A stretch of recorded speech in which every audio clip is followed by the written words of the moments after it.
Wati Hartono sangat bangga pada putranya. Tinggi, gagah, berpendidikan, bekerja sebagai programmer di sebuah perusahaan minyak ternama. Baru 2 tahun berlalu sejak Bima lulus kuliah, tetapi ia sudah menjadi kepala departemen. Dan ia meraih semua itu seorang diri. Karyawan muda berbakat itu diperhatikan berkat prestasi profesionalnya dan dipromosikan. Wati, saat mendengar kabar itu, menangis bahagia. Segalanya berjalan persis seperti yang ia impikan, bahkan mungkin lebih baik. Putranya menerima gaji yang lumayan. Mobilnya, sebuah sedan impor baru dari dealer, adalah hadiah dari Wati saat wisuda sebagai penghargaan atas prestasi belajarnya. Ia harus menghabiskan hampir seluruh tabungannya, tetapi untuk anak kandungnya, tak ada yang disayangkan. Apartemennya dibeli sendiri oleh Bima, memang dengan KPR, tetapi luas, baru, dan berada di pusat kota. Saat ini, putranya sedang merenovasinya perlahan-lahan, dan untuk sementara tinggal bersama ibunya. Wati sangat senang dengan kenyataan ini. Tentu, ia sadar bahwa Bima sudah dewasa. Sebentar lagi ia akan benar-benar mandiri, menikah, dan memulai kehidupannya sendiri yang terpisah. Namun, untuk saat ini, wanita itu masih menikmati kedekatan dengan putranya. Baginya, adalah sebuah kebahagiaan memasak makanan kesukaannya dan menyetrika kemejanya. Di malam hari, ketika Bima pulang kerja, Wati akan bertanya bagaimana harinya, sama seperti saat putranya masih sekolah. Namun, dalam beberapa tahun terakhir, Bima tampaknya tidak terburu-buru pulang. Ia pasti punya pacar. Hanya saja, entah kenapa, Bima tidak mau memperkenalkan mereka. Mungkin hubungannya tidak terlalu serius, dan putranya tidak membangun rencana jangka panjang dengan wanita itu.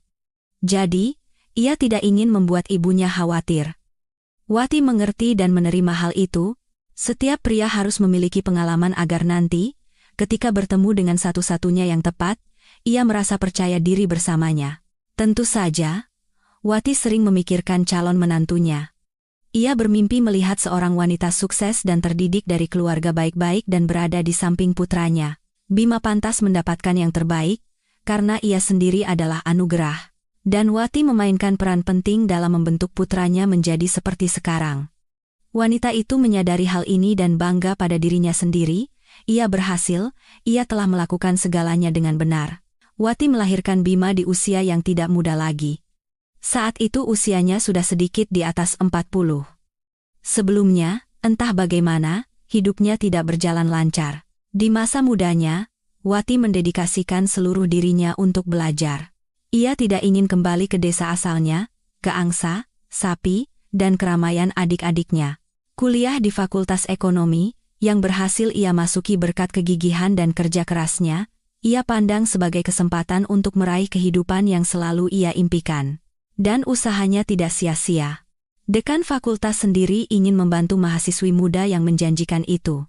Beliau menempatkannya sebagai akuntan di sebuah perusahaan BUMN besar di kota itu berkat koneksinya. Mustahil bagi orang biasa untuk bisa masuk ke sana. Sekarang semuanya ada di tanganmu, Wati, kata profesor itu sambil tersenyum padanya. Jangan kecewakan aku. Tentu saja, Wati tidak mengecewakan. Ia siap bekerja siang dan malam. Tak lama kemudian, ia sudah begitu memahami semua seluk-beluk pekerjaan sehingga bahkan kepala akuntan pun berkonsultasi dengannya sebelum mengambil keputusan penting. Wati bahagia. Gaji yang besar memungkinkannya untuk tinggal di kota, menyewa tempat tinggal, dan tidak kembali ke desa. Waktu berjalan, Wati tetap bersemangat dengan pekerjaannya. Ia terus mengikuti berbagai kursus peningkatan kualifikasi, membaca literatur terkait. Singkatnya, ia menyempurnakan dirinya dalam profesinya. Ia belum memikirkan kehidupan pribadi, meskipun Wati yang menarik itu secara teratur menerima isyarat dan bahkan undangan kencan terang-terangan. Namun, ia sadar, terlalu dini baginya untuk memikirkan hubungan dan apalagi keluarga. Pertama-tama, ia harus mandiri secara finansial. Pola pikirnya tidak biasa untuk seorang gadis pada masa itu. Semua teman sebayanya hanya bermimpi tentang pernikahan yang sukses, sementara Wati hanya memikirkan pekerjaan. Usahanya tidak sia-sia.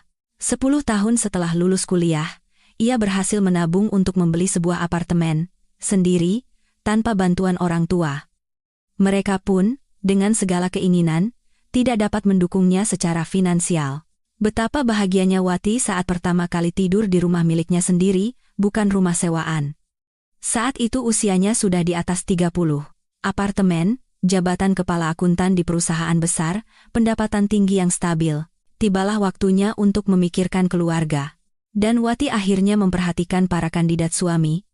Hubungan asmara singkat tanpa komitmen pernah ia jalani sebelumnya. Itu adalah pelarian, tempat melepaskan penat dari pekerjaan serius. Namun, sekarang Wati menginginkan sesuatu yang lain, hubungan serius yang mengarah pada pernikahan dan kelahiran anak. Ia sudah terlalu lama menunda memiliki keturunan. Di masa itu, wanita seusianya yang belum punya anak dianggap hampir seperti perawan tua. Banyak pria di sekitar Wati, yang cukup layak, cerdas, dan sukses. Masalahnya, mereka semua sudah memakai cincin kawin. Barang bagus sudah laku terjual. Mereka yang tidak bekerja sekeras Wati demi kemandirian finansial ternyata lebih beruntung dalam hal ini. Namun, seperti kata pepatah, jodoh tak akan kemana. Suatu hari, Wati pulang dengan taksi. Ia lembur karena laporan, dan hari sudah larut malam. Di belakang kemudi, ada seorang pria muda yang tampan dan ramah. Terlihat sekitar 5 tahun lebih muda darinya. Ternyata bedanya 7 tahun. Rian banyak bercanda, membuat penumpangnya tertawa tulus, dan memberinya pujian. Entah bagaimana, ia berhasil membuat Wati terbuka, dan wanita itu menceritakan seluruh hidupnya. Tiba-tiba, Wati sadar, ia berharap perjalanan ke rumahnya panjang dan tak kunjung berakhir. Berbicara dengan sopir taksi yang menawan itu terasa begitu mudah dan menyenangkan. Pria itu pun tampaknya tidak terburu-buru untuk berpisah, sengaja memilih rute memutar. Akhirnya, mereka bertukar nomor telepon. Rian meneleponnya keesokan harinya, dan hubungan mereka pun dimulai. Wati belum pernah merasa begitu diinginkan dan dicintai, seolah-olah Rian menularkan energi dan semangat hidupnya. Tak lama kemudian, ia pindah ke apartemen wanita yang dicintainya itu dan tidak menyembunyikan kegembiraannya. Di rumah orang tuanya yang hanya memiliki 2 kamar, ia merasa sesak, apalagi setelah kakaknya bercerai dan kembali ke rumah orang tua bersama 3 anaknya. Kini, Wati seolah terbang pulang ke apartemennya setelah bekerja, karena tempat itu tidak lagi kosong dan dingin. Rian menunggunya di sana, selalu tersenyum, ramah, dan sangat perhatian. Dari bahan-bahan paling sederhana dan murah, ia bisa memasak hidangan yang rasanya tidak kalah dengan makanan lezat di restoran. Ia juga menjaga kebersihan kamar dan selalu bertanya apakah Wati lapar. Belum pernah ada yang merawat Wati seperti itu. Semuanya berakhir dengan sangat buruk. Wati membutuhkan beberapa tahun untuk menyadari bahwa Rian hanya memanfaatkannya. Jika bukan karena sebuah kebetulan, mungkin wanita itu akan terus mengabaikan tanda-tanda bahaya. Rian tidak lama bekerja sebagai sopir taksi setelah pindah ke tempat Wati. Awalnya, ia meyakinkan Wati bahwa pekerjaan sopir taksi itu berat dan berbahaya karena penumpangnya bermacam-macam. Kemudian, perusahaan taksinya tutup. Wati saat itu bahkan merasa senang. Ia ingin Rian mencari pekerjaan lain yang lebih tenang. Wanita itu takut akan keselamatan kekasihnya, terutama ketika ia bekerja di malam hari. Rasa cemburu juga ada. Lagi pula, ia bertemu Rian saat pria itu bekerja. Bagaimana jika ia bertemu penumpang muda yang cantik dan jatuh cinta padanya? Tidak, Wati tidak akan sanggup menanggungnya. Perasaannya pada Rian terlalu kuat. Rian sepertinya mencari pekerjaan. Ia mempelajari iklan lowongan, menelepon ke sana-sini, pergi wawancara. Tetapi tidak ada yang berhasil. Tidak apa-apa. Wati menenangkan kekasihnya. Gajiku lebih dari cukup. Kamu tidak perlu terburu-buru. Cari saja pekerjaan dengan tenang. Dan Rian tidak terburu-buru. Memang, terkadang ia mengambil pekerjaan sampingan.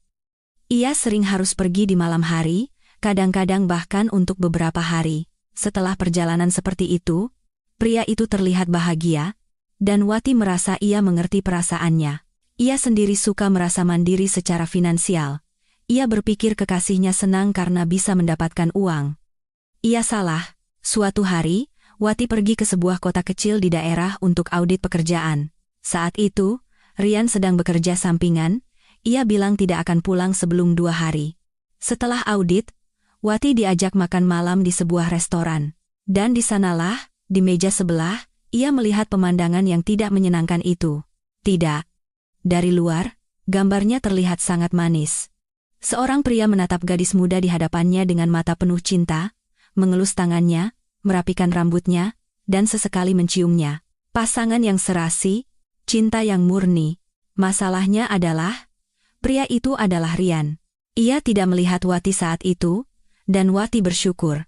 Pertama, ia tidak ingin membuat keributan di depan rekan-rekannya. Kedua, ia perlu menenangkan pikirannya sebelum percakapan serius. Dan entah bagaimana, ia harus melewati pengkhianatan ini, meluapkan emosinya saat tidak ada yang melihat. Di kamarnya, Wati membenamkan wajahnya ke bantal, dan menangis terseduh-seduh. Rasanya sakit, terhina, dan menjijikkan. Hatinya terasa kotor. Padahal, ia tulus mencintai Rian, membangun rencana untuk hidup bersama dengannya, bahkan sudah memikirkan nama untuk putra dan putri mereka yang cocok dengan nama keluarga kekasihnya, dan sekarang, semua impian itu hancur. Pemandangan yang ia lihat menempatkan segalanya pada tempatnya. Tentu, Wati sadar bahwa ini tidak normal. Ia sepenuhnya menafkahi seorang pria dewasa yang tidak terburu-buru mencari pekerjaan. Krisis sementara selama beberapa bulan itu normal, tetapi Rian sudah bergantung padanya selama beberapa tahun, dan pekerjaan sampingannya, yang katanya itu, adalah kedok untuk pertemuan seperti ini dengan wanita lain. Mungkin ia menipu mereka, mengaku lajang dan sukses, pergi ke restoran dengan uang Wati. Tentu saja, seperti biasa, Wati mengendalikan diri, mengumpulkan keberanian, dan mengusir Rian dari apartemen dan hidupnya. Awalnya, ia mencoba membela diri, mengarang penjelasan yang tidak masuk akal. Kemudian, ia bersumpah cinta dan memohon untuk dimaafkan. Dan hanya pada akhirnya, ketika sudah jelas bahwa Wati bersikap tegas, Rian mengungkapkan apa yang sebenarnya ada di pikirannya. Memangnya kamu berharap apa? Kamu sudah tua, aku masih muda. Aku tertarik pada yang muda, yang cantik, dan yang asyik diajak bicara. Sedangkan kamu dingin, dominan, tidak menyenangkan, dan juga gemuk. Siapa yang mau denganmu? Dan Rian pergi sambil membanting pintu. Wati merenungkan kata-katanya. Apakah itu benar? Apakah ia benar-benar seburuk itu? Mungkin karena itulah hubungannya dengan lawan jenis tidak pernah berhasil, sementara teman-teman sebayanya sudah mengantar anak-anak mereka ke sekolah. Wati saat itu sangat terpukul dengan perpisahan ini. Dan karena perilaku Rian, ia menjadi kecewa pada semua pria. Ia tidak lagi ingin menikah. Namun, harapan untuk menjadi seorang ibu tidak pernah ia tinggalkan. Hanya saja sekarang ia berencana melahirkan anak untuk dirinya sendiri. Hubungan asmara sesekali terjadi pada Wati, ia menjalaninya semata-mata untuk tujuan memiliki anak, tetapi anak itu tak kunjung datang.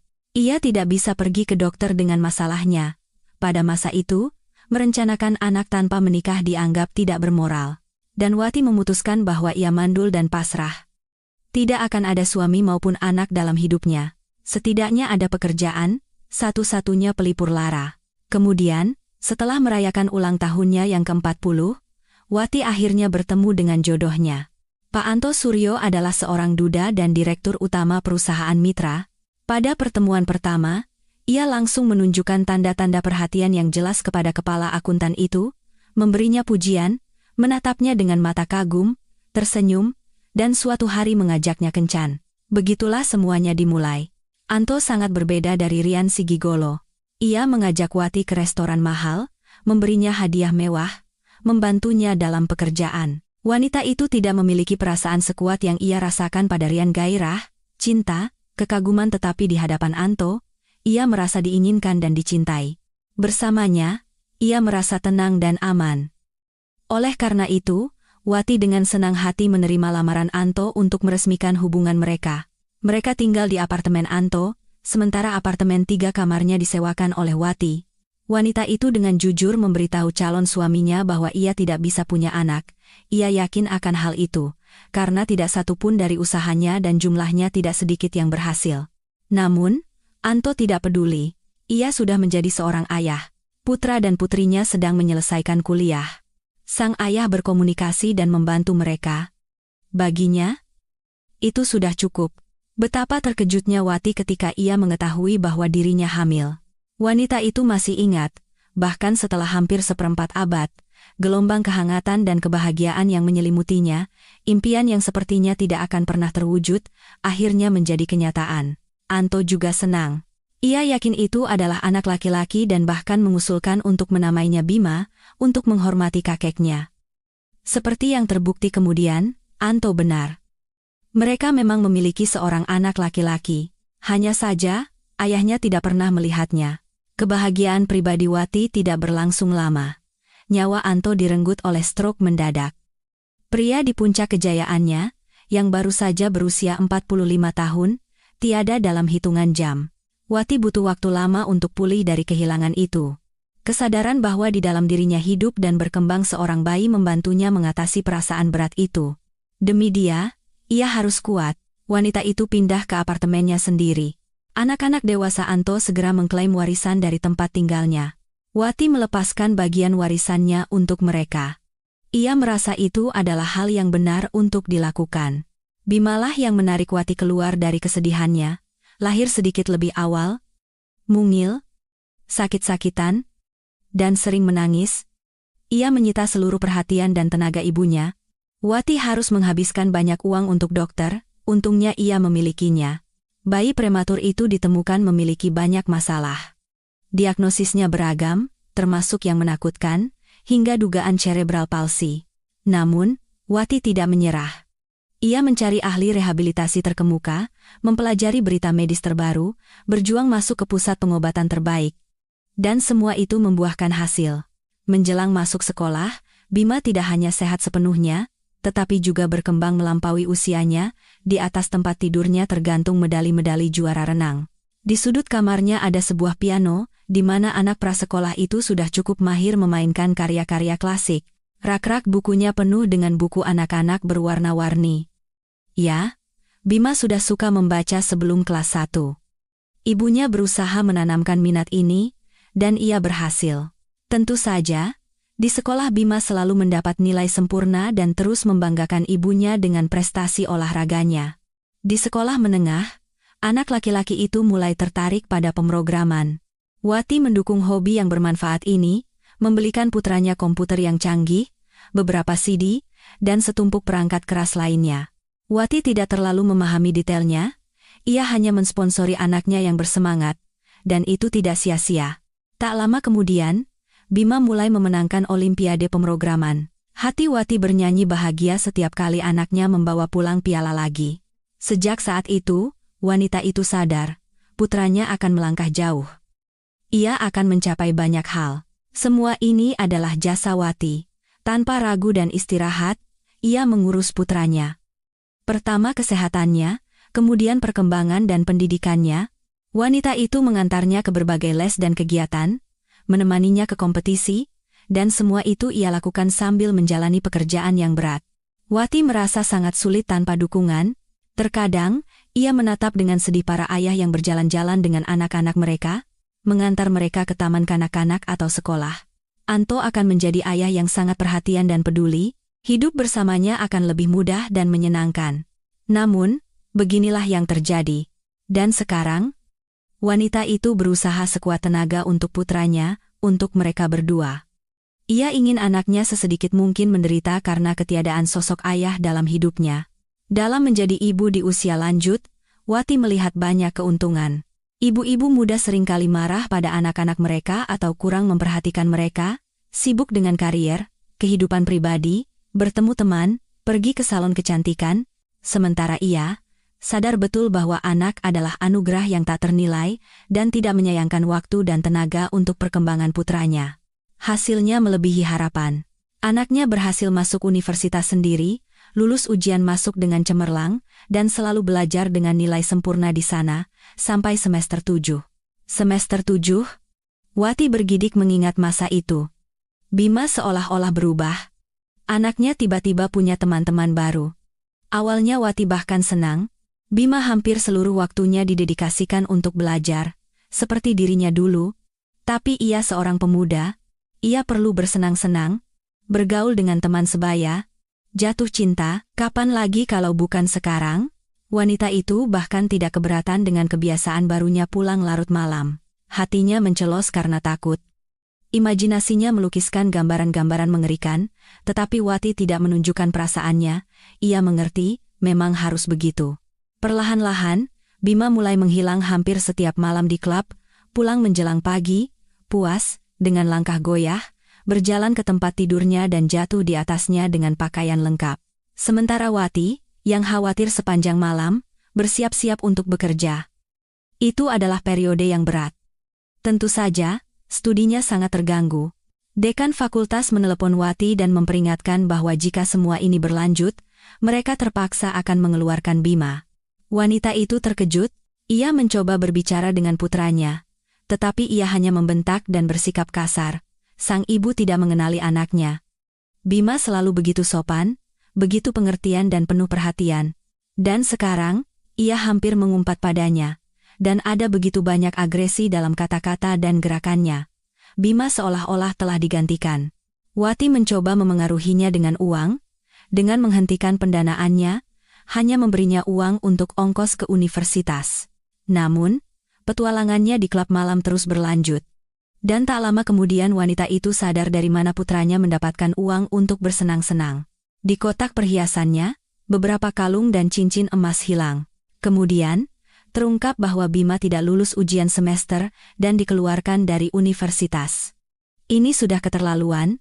Wati memarahi Bima habis-habisan, anaknya menghinanya, membanting pintu, dan menghilang selama beberapa minggu. Wanita itu sangat khawatir selama hari-hari itu. Ia bahkan melaporkan kehilangan, tetapi laporannya tidak ditanggapi dengan serius. Mereka bahkan tidak mau menerimanya sampai 3 hari setelah putranya menghilang. Anak muda, main sebentar, nanti juga pulang, kata penyidik meyakinkannya. Wati saat itu bertengkar dengan petugas, menuduhnya acuh tak acuh, mengancam akan melapor ke kejaksaan. Namun, pada akhirnya pria itu benar. Bima memang pulang, hampir merangkak.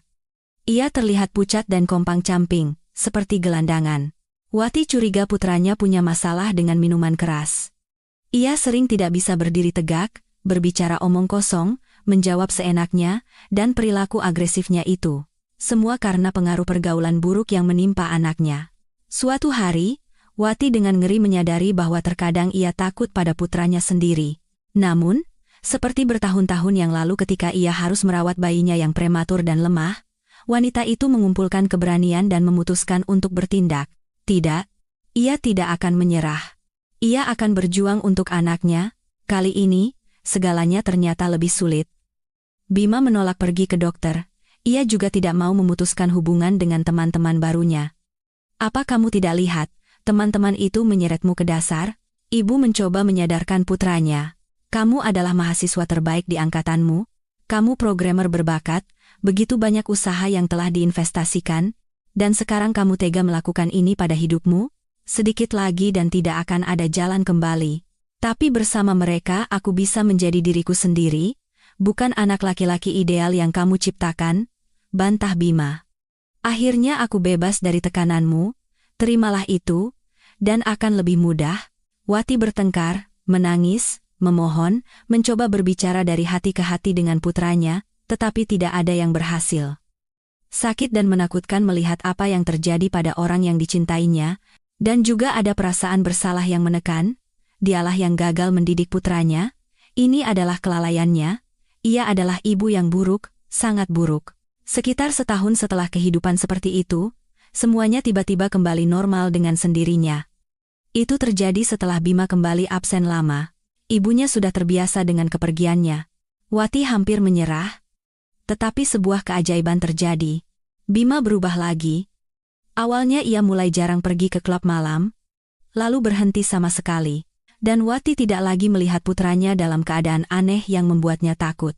Dia berhasil diterima kembali di universitas. Jasa-jasa masa lalunya membantu, para dosen memberikan kesempatan kepada mahasiswa berbakat itu, dan bahkan mulai bekerja sampingan lagi, membuat situs web untuk perusahaan. Wati saat itu memutuskan bahwa pada semester 7 putranya mengalami masa transisi. Ya, biasanya pendewasaan terjadi lebih awal, di masa remaja, tetapi anaknya mengalaminya seperti ini. Dan setelah krisis, ia tiba-tiba menjadi dewasa, sadar, dan sekarang semuanya akan baik-baik saja. Tentu saja, ada jasanya juga di sini. Percakapan-percakapan mendidiknya tampaknya tidak sia-sia. Bima membentak ketika ibunya menasihatinya, tetapi kata-kata yang benar itu tersimpan di suatu tempat di alam bawah sadarnya, dan pada akhirnya, putranya membuat pilihan yang tepat. Awalnya, Wati masih mengawasi putranya dengan cemas. Ia takut semuanya akan terulang lagi, tetapi Bima berperilaku tanpa celah. Suatu hari, menatap mata ibunya yang cemas, ia meminta maaf atas perilakunya. Aku tahu betapa banyak rasa sakit yang kuberikan padamu. Dan aku malu. Bima menundukkan kepala, seluruh penampilannya menunjukkan penyesalan yang tulus. Aku menghinamu, mengambil barang-barangmu, menjualnya hanya untuk mendapatkan uang untuk bersenang-senang. Dan kamu telah melakukan begitu banyak untukku, dan aku memperlakukanmu seperti itu. Sudahlah, itu semua sudah berlalu. Wati bergegas menenangkan putranya dan menghilangkan kecanggungan. Yang penting kamu sudah sadar, sudah berubah. Itu adalah pelajaran hidup yang penting untukmu. Sekarang semuanya akan baik-baik saja. Ya, sekarang semuanya akan baik-baik saja, aku janji. Dan uang untuk perhiasan yang kuambil, aku pasti akan mengembalikannya padamu. Bahkan lebih, Bima menepati janjinya. Ia lulus dari universitas dengan predikat cum laude dan mendapatkan posisi yang baik di perusahaan bergengsi. Wati, yang saat itu sudah pensiun, tentu saja memiliki koneksi, tetapi ia bahkan tidak perlu menggunakannya. Bima sendiri berhasil mendapatkan pekerjaan. Dari gaji pertamanya, putranya membelikan ibunya perhiasan emas, bahkan lebih mahal dari yang pernah ia ambil dari kotaknya. Dengan malu-malu ia menyerahkan beberapa kotak beludru kepada Wati. Wanita itu tidak berkata apa-apa, hanya memeluk putranya erat-erat. Ia tidak ingin ada ketegangan di antara mereka. Mereka adalah orang terdekat dan tersayang di seluruh dunia. Waktu berlalu. Bima bekerja, membeli apartemen, mulai merenovasinya. Sesekali ia bepergian dengan teman-temannya. Putranya juga menularkan hobi menarik ini kepada ibunya, sering memberinya tur menarik di dalam negeri, dan terkadang ia pergi bersamanya. Tampaknya tidak ada rahasia antara ibu dan anak. Mereka berbicara tentang berbagai topik, mendiskusikan segalanya di dunia. Namun, Wati sadar, Bima punya pacar yang entah kenapa ia rahasiakan. Wanita itu mencoba bertanya, tetapi putranya menjawab dengan mengelak. Suatu hari ia langsung berkata bahwa semua ada waktunya, dan Wati berhenti bertanya. Lagi pula, orang dewasa berhak atas kehidupan pribadinya, dan mungkin hubungannya tidak terlalu serius jika sampai sekarang ia belum memperkenalkan wanitanya kepada ibunya. Ada satu lagi topik terlarang untuk dibicarakan. Putranya tidak pernah bercerita tentang apa yang terjadi padanya selama periode sulit itu. Mengapa ia tiba-tiba berubah? Teman-teman seperti apa yang ia miliki saat itu? Apa yang dilakukannya ketika ia tidak muncul di rumah berhari-hari? Dan yang paling penting, bagaimana ia berhasil keluar dari lumpur yang menyedot itu? Bima langsung menjadi murung dan tertutup ketika Wati mencoba mengajaknya bicara, dan wanita itu perlahan-lahan menghentikan usahanya. Yang penting sekarang semuanya baik-baik saja.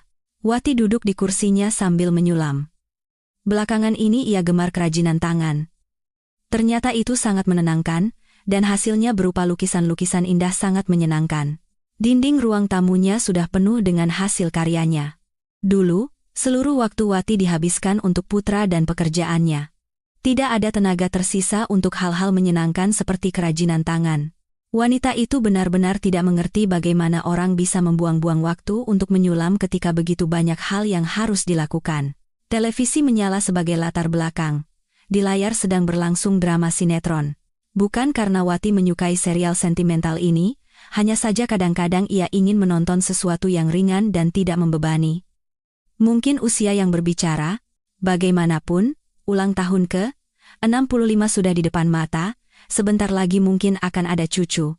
Teman-teman sebayanya cucu-cucunya sudah lulus sekolah, sementara ia baru akan mencoba peran menyenangkan sebagai seorang nenek. Telepon di meja kopi berdering riang. Wati melirik layar.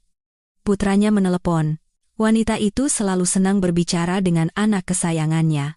Halo, sayang. Halo, Ma. Aku punya permintaan. Tolong masak sesuatu yang istimewa untuk makan malam. Mama kan jago masak banyak hal, pilih saja yang paling enak. Tentu, dengan senang hati. Tapi bisa lebih spesifik, kamu mau apa? Terserah Mama. Dan ini bukan untukku. Malam ini kita akan kedatangan tamu. Tamu? Apa rekan kerja dari kota lain datang lagi? Perlu aku siapkan kamar tidur untuk mereka? Bukan, Ma. Malam ini sangat istimewa. Aku akan membawa calon istriku. Apa? Wati melompat dari kursinya. Kenapa kamu tidak bilang dari kemarin? Aku kan bisa persiapan lebih matang. Ini kan acara besar. Justru karena itu aku tidak bilang jauh-jauh hari, supaya Mama tidak khawatir, tidak memikirkan yang macam-macam. Cukup masak salah satu masakan favorit Mama, aku akan beli anggur. Itu sudah cukup, sungguh. Tidak cukup. Bantah Wati. Bagaimana dengan serbet yang senada dengan piring? Lilin? Dekorasi? Aku ingin menyambut calon istrimu dengan layak. Ma, buat apa lilin? Wati merasa putranya tersenyum. Cukup siapkan meja untuk 3 orang. Bukan 2. Dewi akan merasa canggung dengan suasana yang terlalu formal. Jadi namanya Dewi, kata Wati. Ia tiba-tiba sadar, itulah satu-satunya hal yang ia ketahui tentang gadis yang dicintai putranya. Siapa dia? Berapa usianya? Apa pekerjaannya? Ceritakan sedikit. Nanti saat bertemu. Janji Bima. Biar ada bahan obrolan. Mama pasti akan sangat menyukainya. Dia baik sekali. Beberapa jam sebelum malam tiba, Wati menghabiskannya dengan kesibukan yang menyenangkan. Ia tetap pergi ke toko membeli serbet yang senada dengan piring dan lilin, dan juga perlu membeli beberapa bahan tambahan untuk hidangan. Wati memanggang bebek madu di oven hidangan ini selalu berhasil ia buat membuat kentang tumbuk, memotong beberapa jenis salad, dan pada waktu yang ditentukan, menata meja dengan indah. Sebentar lagi putranya akan datang bersama Dewi.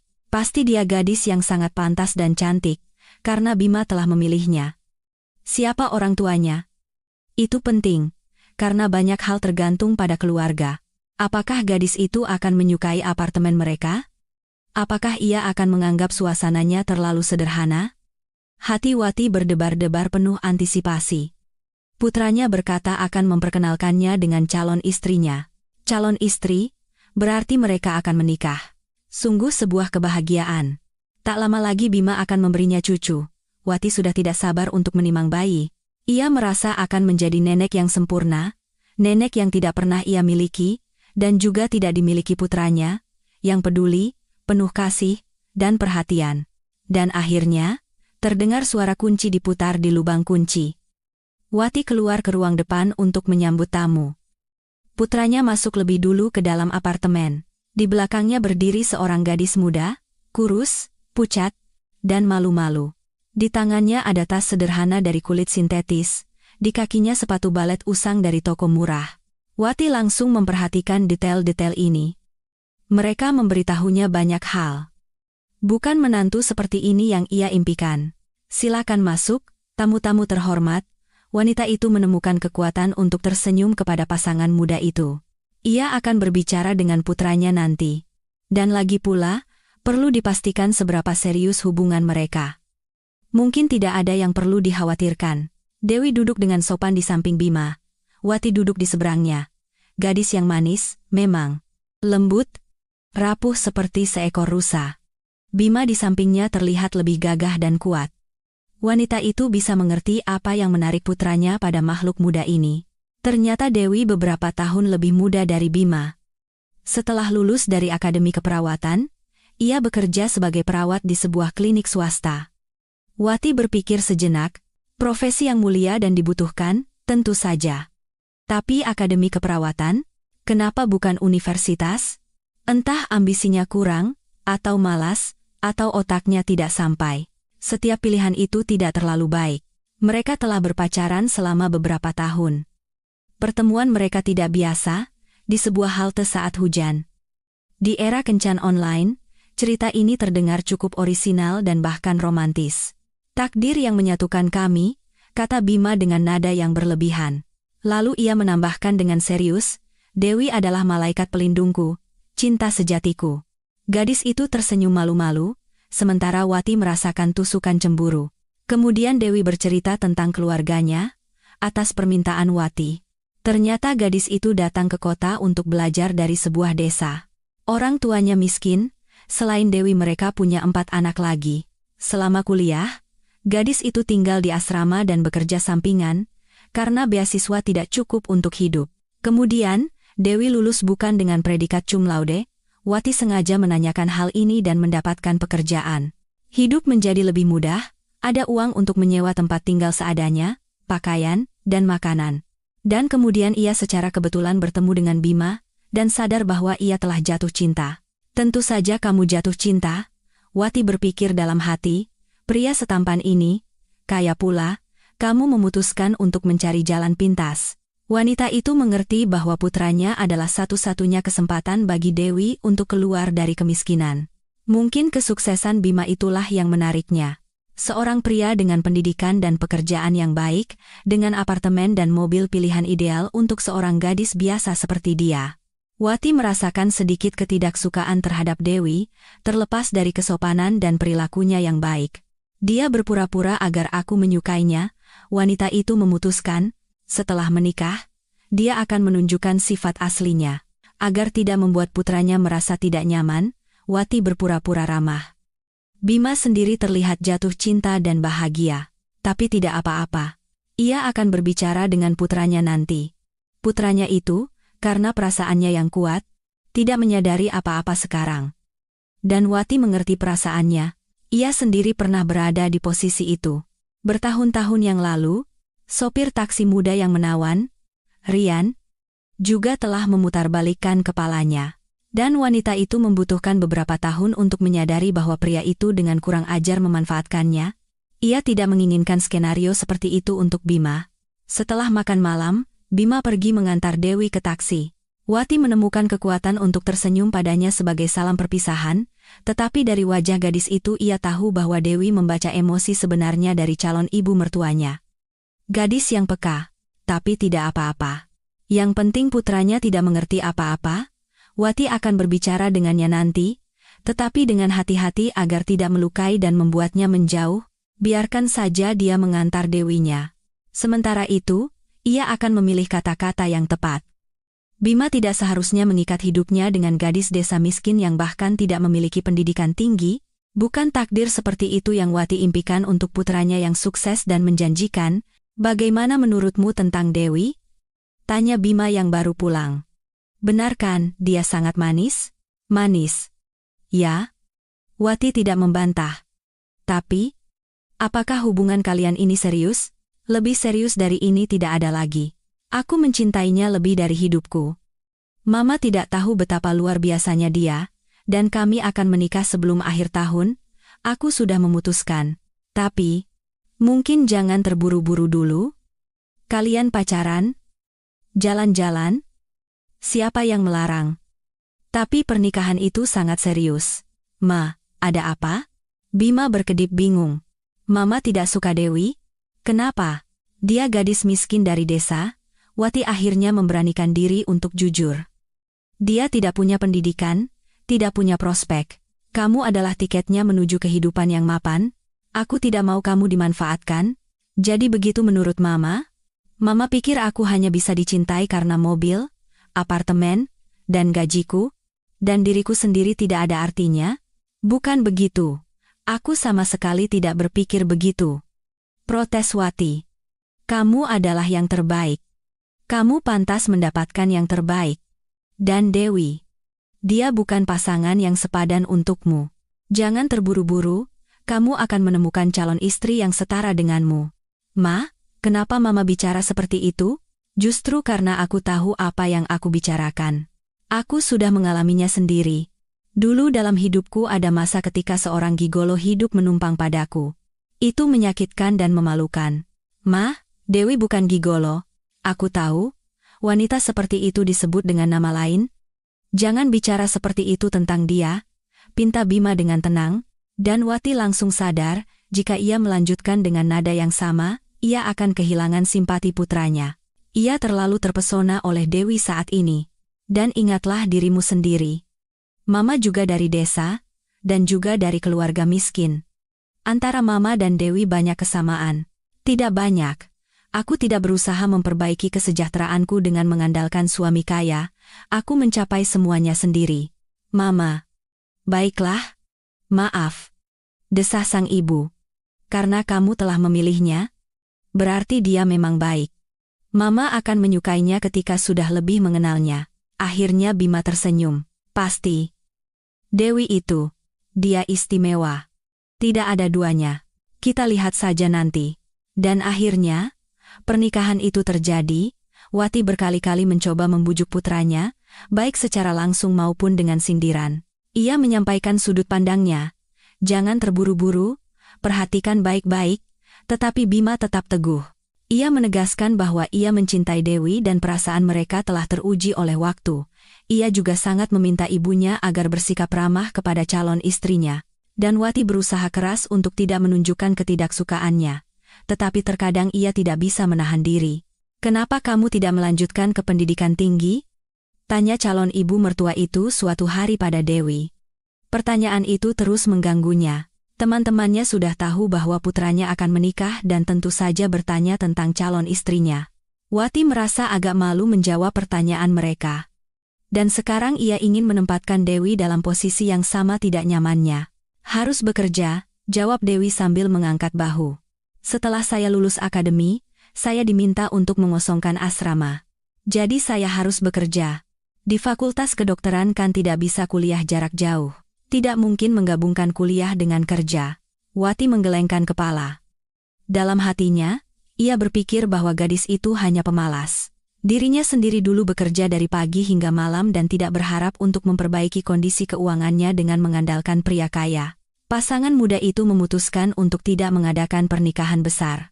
Mereka hanya makan-makan bersama lingkaran teman yang tidak banyak di sebuah restoran, lalu terbang berlibur ke laut. Dan ini juga tidak disukai oleh Wati. Dalam impiannya, ia membayangkan perayaan akbar. Pengantin wanita dengan gaun putih dan kerudung, putranya yang tampan dengan setelan elegan, kerabat dan teman dari kedua belah pihak, mobil yang dihiasi pita dan bunga, serta seorang MC. Tetapi takdir berkata lain. Untuk apa kita menjamu kerumunan tamu yang separuhnya bahkan tidak aku dan Dewi kenal? Bima bertanya dengan tulus ketika ibunya mencoba membujuknya. Ini keputusan Dewi? Wati mengerutkan bibir. Kami memutuskan bersama. Kami pikir uang itu lebih baik dihabiskan untuk perjalanan, matahari, pasir putih, air laut biru kehijauan yang hangat, dan hanya kami berdua. Keren kan? Jadi kalian tidak ingin aku ada di perayaan kebahagiaan ini? Tanya wanita itu dengan cemburu. Ma, pernikahan itu kan perayaan terutama untuk pengantin baru. Nanti kalau kami pulang, kami akan datang ke rumah Mama. Lalu kami akan memberimu cucu laki-laki atau perempuan. Kalau beruntung, keduanya sekaligus. Cucu. Wati sudah lama memimpikannya. Tapi melihat Dewi dalam peran sebagai ibu mereka, ia sama sekali tidak menginginkannya. Wanita itu hanya bisa mendesah. Bima dan Dewi menikah sesuai rencana, berlibur di laut, dan kembali ke apartemen Bima, yang sudah selesai direnovasi. Datang ke tempat yang sudah serba baru, serba siap, keluh Wati saat berbicara dengan temannya. Beruntung sekali gadis itu, dukung temannya, pasti dia sengaja memikat anakmu. Awalnya, pasangan muda itu sering berkunjung ke rumah Wati, tetapi kemudian kunjungan mereka berkurang, dan akhirnya berhenti sama sekali. Kalian benar-benar melupakanku? Tanya wanita itu dengan nada tersinggung saat berbicara dengan putranya di telepon. Mama terus-menerus mencari-cari kesalahan Dewi, jelas Bima. Makanya kami tidak datang, agar tidak membuat Mama kesal. Dia yang menghasutmu melawan ibumu, bukan orang lain. Ma, ini menyakitkan. Tapi sepertinya Mama butuh waktu untuk menerima situasi ini. Pahami? Aku mencintai Dewi, dan aku juga sangat mencintai Mama. Jangan paksa aku memilih di antara dua api. Ini berat. Wati memang setiap kali mencoba menyindir Dewi. Entah cara berpakaiannya yang salah, tidak bisa mengikuti percakapan tentang seni dan sastra, terlalu berisik saat mengaduk gula di cangkir, atau tawanya yang mengerikan. Wati menyampaikan kritik ini dalam format nasihat baik. Dan Dewi sepertinya tidak tersinggung, setidaknya tidak menunjukkannya. Tapi kemudian, kemungkinan besar ia menceritakan semuanya kepada suaminya, dan mungkin memutarbalikan ceritanya agar ia terlihat seperti domba yang tidak bersalah. Dia punya keuntungan. Ia sering berduaan dengan Bima, sementara Wati sudah lama tidak bisa berbicara dengan tenang berdua saja dengan putranya. Setiap hari, Dewi semakin membuatnya jengkel. Berpura-pura menjadi gadis lugu. Hebat sekali si pendiam ini, berhasil mendapatkan pria seperti itu. Untuk hal itu otaknya cukup. Ini bukan seperti belajar di universitas. Gadis desa, apalagi dari keluarga miskin, mereka itu licik, cerdas secara duniawi, berpengalaman. Betapa mudahnya bagi si penipu Dewi untuk membodohi putranya yang terhormat dan terpelajar. Mungkin itu tugas yang mudah baginya. Wati tidak melepaskan tanggung jawab dari dirinya sendiri. Seharusnya ia lebih sering berbicara dengan putranya tentang para pemburu seperti ini dan mengarahkannya untuk menikah dengan gadis yang layak dari keluarga baik. Itu kan sangat penting. Tapi wanita itu berpikir Bima masih terlalu muda, baru saja lulus universitas, baru mulai bekerja. Dan ternyata semuanya jadi seperti ini. Suatu hari, perut Wati terasa sangat sakit. Begitu sakitnya hingga sulit bernapas. Wanita itu memanggil ambulans. Saat ambulans dalam perjalanan, rasa sakitnya hilang dengan sendirinya. Dokter menyarankan agar tidak menunda dan melakukan USG dalam beberapa hari ke depan. Wati menelepon poliklinik langganannya, tetapi ternyata antrean untuk prosedur itu sangat panjang. Disarankan untuk pergi ke klinik swasta yang bagus. Wanita itu segera mencari alamat dan nomor telepon beberapa klinik semacam itu di internet. Di salah satunya, ia bisa melakukan USG sore itu juga. Wati dengan senang hati mendaftar. Pada waktu yang ditentukan, wanita itu sudah berada di klinik. Betapa berbedanya rumah sakit swasta dengan rumah sakit pemerintah. Staf yang ramah, suasana yang bersahabat, interior yang bergaya, tidak ada dinding yang kusam, petugas kebersihan dengan kain pel kotor yang menyuruh mengangkat kaki, dan bau yang tidak sedap. Wati diminta dengan nada meminta maaf untuk menunggu 5 menit. Wanita itu duduk di sofa kulit yang empuk dan membuka majalah yang tergeletak di meja, dan tiba-tiba ia mendengar suara yang familiar. "Silakan masuk. Dokter Leonid sudah menunggu Anda." Dengan senyum, Dewi berbicara kepada seorang pasien.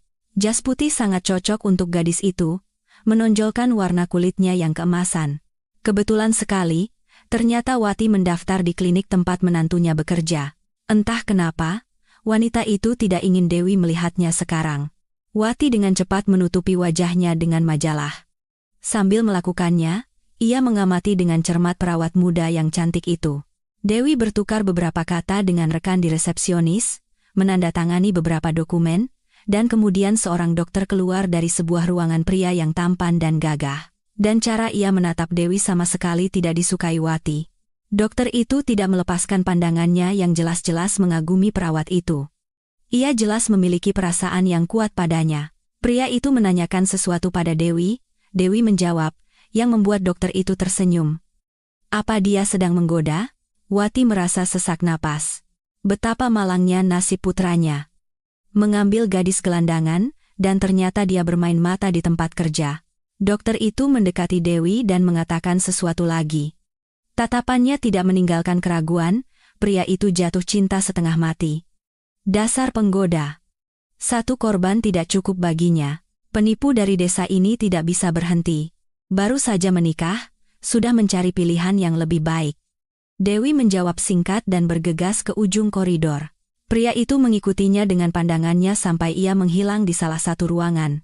Pemandangan yang baru saja disaksikan Wati di satu sisi mengejutkannya, di sisi lain wanita itu bahkan senang. Ternyata ia benar tentang Dewi. Menggoda di tempat kerja dengan seorang dokter. Istri yang baik sekali yang dipilih Bima, setia, tidak diragukan lagi, tapi bagaimana cara memberitahukannya pada putranya? Setiap keluhan tentang istri kesayangannya, ia tanggapi dengan permusuhan dan langsung memotong ibunya, tidak memberinya kesempatan untuk mengatakan sepatah kata pun menentang Dewi. USG, omong-omong, menunjukkan bahwa semuanya baik-baik saja. Wati tentu saja senang dengan hasilnya, tetapi yang lebih menyita pikirannya, sekarang adalah pertanyaan yang sama sekali berbeda. Bagaimana cara membuka mata putranya? Bagaimana cara menyelamatkan anaknya dari wanita serakah dan tidak setia ini? Sebagai seorang ibu, ia wajib melakukan sesuatu, dan sekarang juga. Wati menekan nomor putranya. Ia masih di kantor. Apa kabar? Wanita itu memutuskan untuk memulai dari jauh. Bagaimana kehidupan pernikahanmu? Baik sekali, jawab putranya. Kamu yakin? Pertanyaan aneh. Tentu saja yakin. Aku tadi di klinik tempat Dewimu bekerja, USG. Denganmu semua baik-baik saja? Ya, semua baik-baik saja. Tapi aku bukan tentang itu. Kamu seharusnya melihat bagaimana seorang dokter di sana memandanginya. Benar-benar melahapnya dengan mata. Terus kenapa? Istriku kan cantik sekali. Wajar kalau pria-pria memandanginya. Aku malah bangga. Kalau aku jadi kamu, aku tidak akan sesenang itu. Wati sudah tidak berusaha memilih kata-kata. Dewi itu terang-terangan menggodanya, tersenyum padanya. Dia tidak bisa dipercaya. Ma. Suara Bima menjadi tegas. Mama mulai lagi. Dewi adalah satu-satunya orang yang bisa aku percaya. Hubungan kami telah teruji oleh waktu. Dan aku? Wati terperangah. Bagaimana denganku? Kamu tidak bisa percaya padaku? Dia bisa. Tapi ibu kandungmu tidak? Akhir-akhir ini, aku tidak yakin tentang Mama, aku Bima. Mama terlalu keras menentang kebahagiaanku. Lagi-lagi si Dewi sialan itu menjadi penghalang antara dirinya dan putranya. Di dalam diri Wati, segalanya bergejolak karena campuran kemarahan dan kekecewaan. Tapi apa yang bisa ia lakukan? Tidak ada. Hidup akan menempatkan segalanya pada tempatnya. Sejak hari itu, ia mulai menganggap Dewi tidak hanya sebagai pemburu suami kaya dari desa dan pemalas, tetapi juga sebagai istri yang tidak setia. Bagaimana lagi? Wati kan punya mata, dan ia melihat dengan jelas bagaimana menantunya menggoda dokter di tempat kerja. Tentu saja, Bima sendiri nanti akan mengetahui semuanya dan menyadari bahwa ibunya benar. Anaknya akan menghadapi kekecewaan dan rasa sakit yang besar. Ulang tahunnya yang ke-65, Wati memutuskan untuk merayakannya secara besar-besaran. Pernikahan putranya tidak berjalan sesuai harapan, dan jiwanya menuntut perayaan akbar. Jadi, wanita itu memesan aula besar di sebuah restoran, membayar makan malam mewah, dan mengundang beberapa puluh tamu. Mantan kolega dan teman. Tentu saja, ia juga mengundang putra dan menantunya, meskipun ia sama sekali tidak ingin melihat wajah Dewi. Tapi kalau tidak, Bima juga tidak akan datang. Dan lagi pula, tidak perlu ada pertanyaan yang tidak perlu dari para tamu. Pesta berjalan dengan sangat baik. MC menghibur para tamu dengan kontes dan lelucon lucu, para pelayan dengan sigap menyajikan hidangan lezat. Wati melirik menantunya. Gadis itu mungkin seumur hidupnya belum pernah menghadiri pesta seperti ini, biar dia lihat bagaimana orang-orang normal bersenang-senang. Dewi bersikap sangat tenang dan sederhana. Sepertinya ia sedikit malu. Ini menyenangkan Wati. Tentu saja, gadis desa yang tidak tahu adat itu merasa canggung di lingkungan yang terhormat. Biar saja. Sekarang, gadis itu mungkin merasa lebih dari sebelumnya bahwa ia tidak berada di tempatnya. Tibalah saatnya untuk ucapan selamat.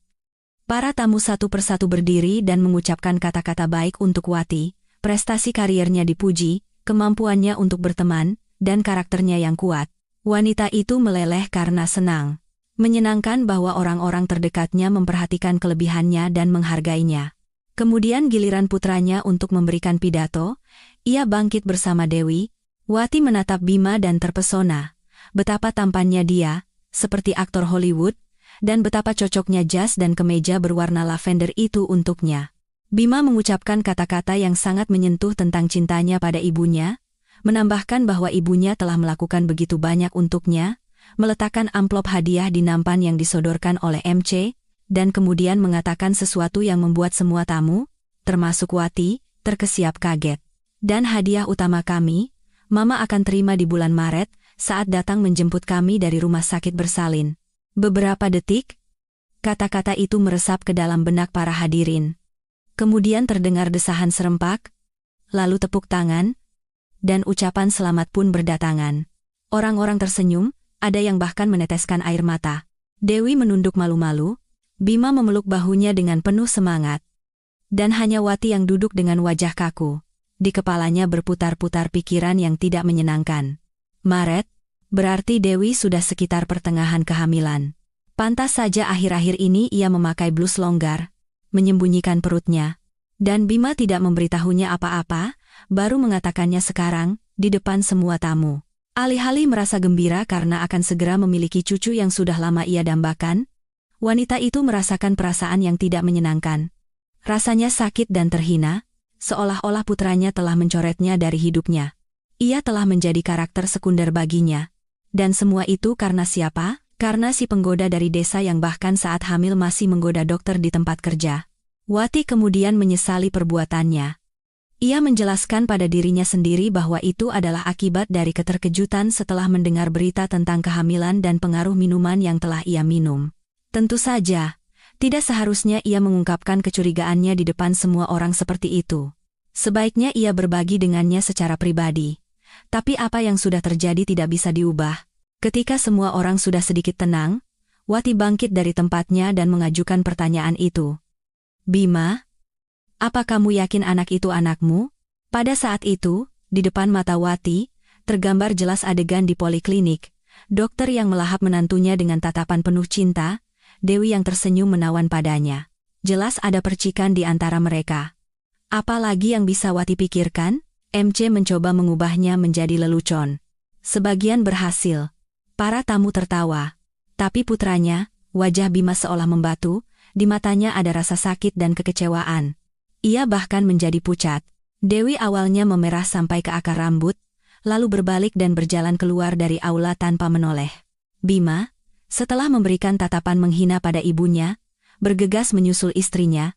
Wati sadar betul, sekarang putranya benar-benar marah padanya, dan ia sendiri sudah sadar bahwa ia salah mengajukan pertanyaan itu. Orang lain sama sekali tidak perlu tahu apa yang terjadi di keluarganya. Dan Bima, betapa malunya dia. Begitu banyak orang tahu bahwa istrinya tidak setia, ia telah mempermalukan putranya. Para tamu bersikap seolah-olah tidak ada yang terjadi, bersenang-senang, makan, menyanyi, ikut serta dalam kontes. Semua orang memilih untuk mengabaikan momen canggung itu, tidak merusak pesta, hanya salah satu temannya yang mendukung Wati. Putranya baru saja bercerai, dan istrinya mendapatkan setengah dari harta yang sebenarnya tidak ada hubungannya dengannya. Dan sekarang ia tidak mengizinkan ibu mertuanya bertemu dengan cucu-cucunya. Sayang sekali aku tidak bisa seberani dan setegas kamu dulu, kata temannya sambil menggelengkan kepala dan memeluk bahu Wati. Anakku marah, katanya lirih. Bagaimana cara berdamai dengannya sekarang? Kebenaran itu terlalu tidak menyenangkan. Makanya menyakitkan. Tidak apa-apa, dia anak kandungmu. Dia akan mengerti segalanya dan selalu memaafkan ibunya. Tetapi Bima sepertinya tidak berniat memaafkan Wati.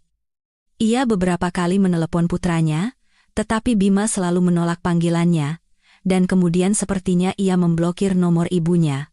Wanita itu entah kenapa tidak berani datang langsung ke rumahnya, meskipun tentu saja ia punya kunci apartemen Bima. 2 bulan berlalu.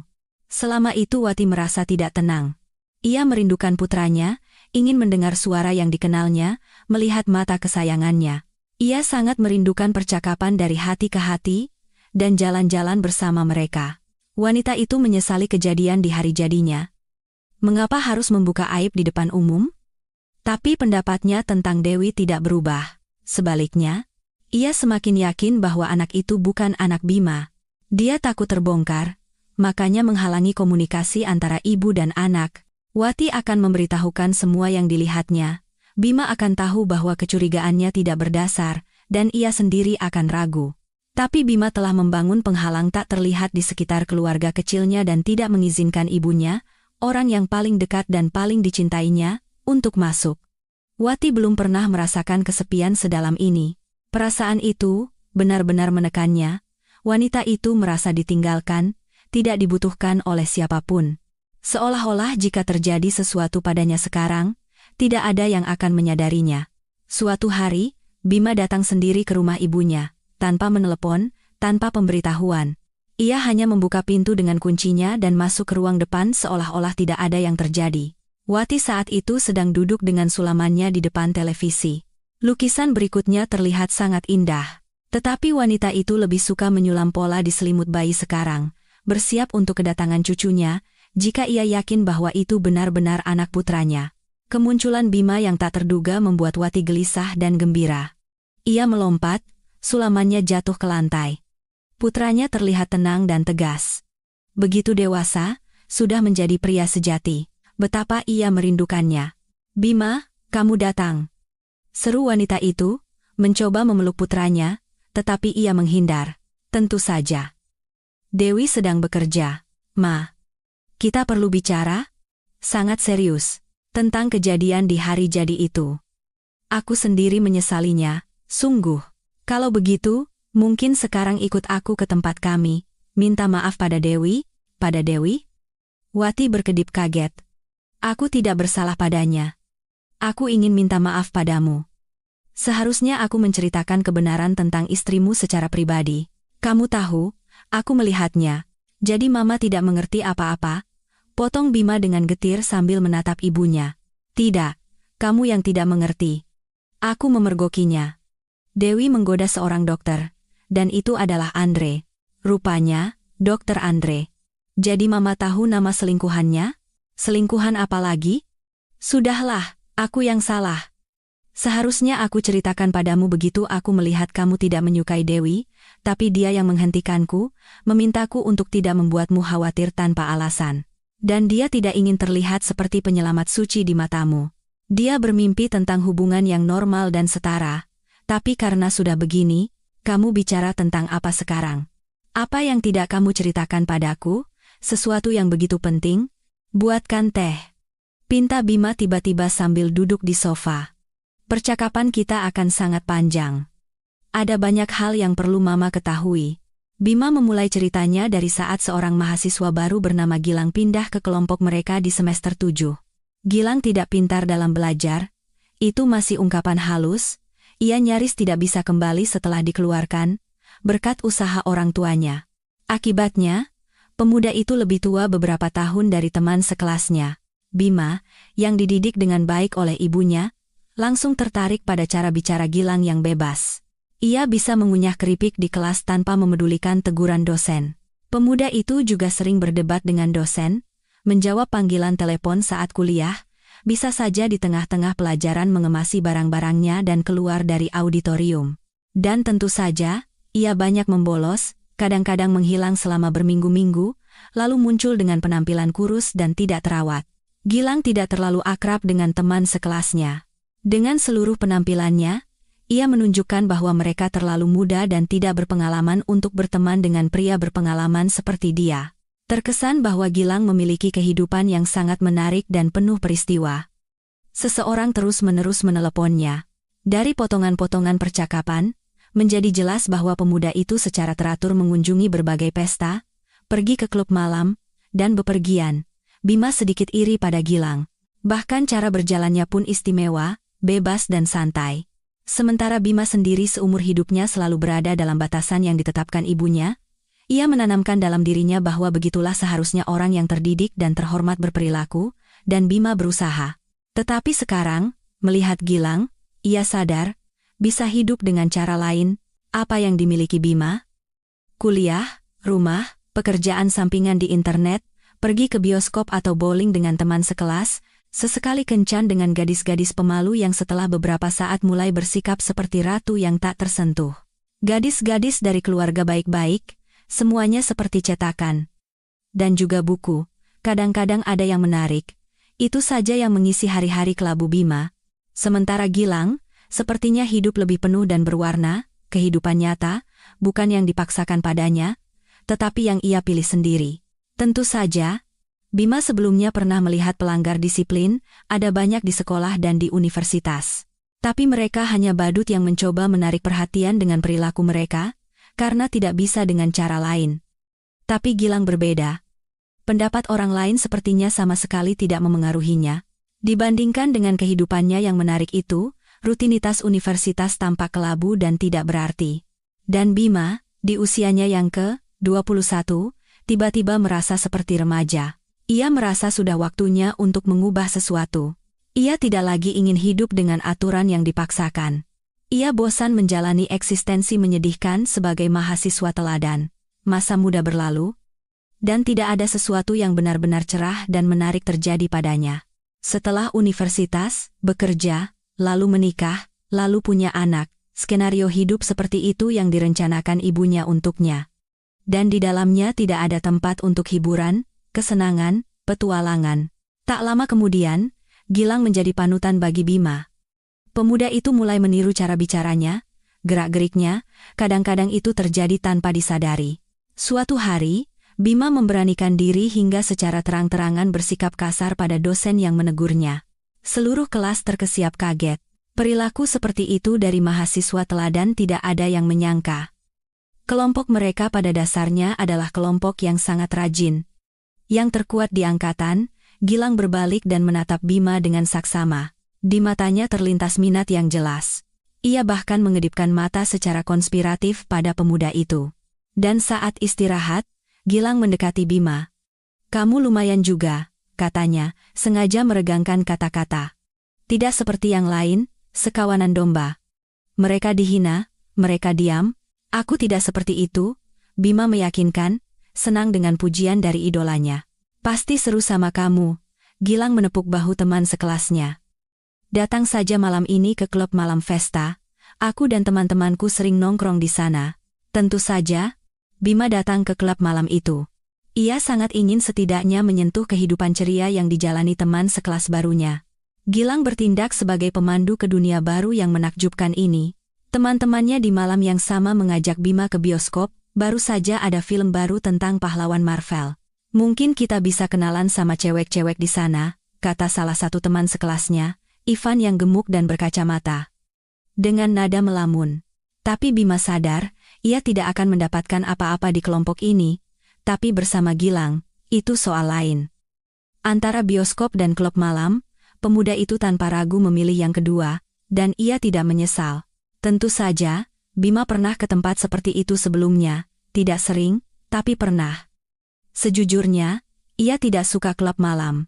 Gelap, pengap, penuh asap rokok, musik menggelegar, lantai dansa sempit. Dan sejujurnya, Bima tidak terlalu suka menari. Beberapa kali ia datang ke klub bersama teman-temannya untuk berkenalan dengan gadis-gadis, tetapi para wanita lebih menyukai pria lain, seperti Gilang dan teman-temannya, santai, percaya diri, berani, dan tegas.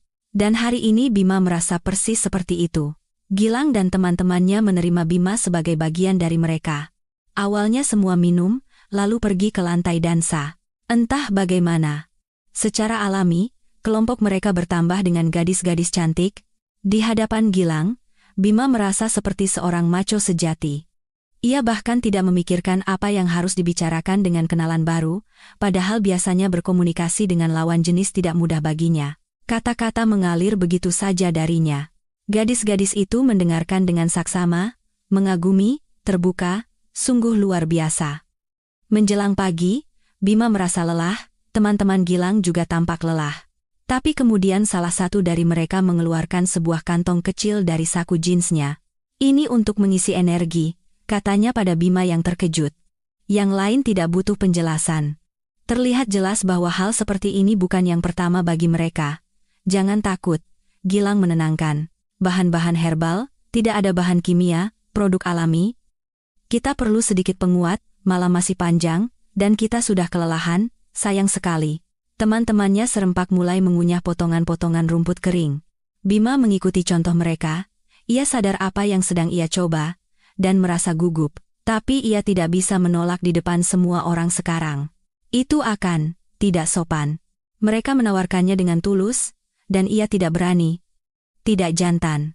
Beberapa saat kemudian, Bima merasakan gelombang kekuatan yang luar biasa. Ia merasa seperti pahlawan film.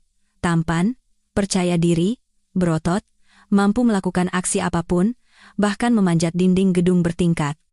Seolah-olah segalanya mungkin. Kemudian kesadarannya hilang. Bima sadar di sebuah garasi, di atas kasur angin. Di sampingnya, ditutupi selimut, terbaring seorang gadis cantik, tetapi tampaknya sudah terlalu banyak minum. Di sana juga tidur beberapa pemuda dan gadis lain, termasuk Gilang.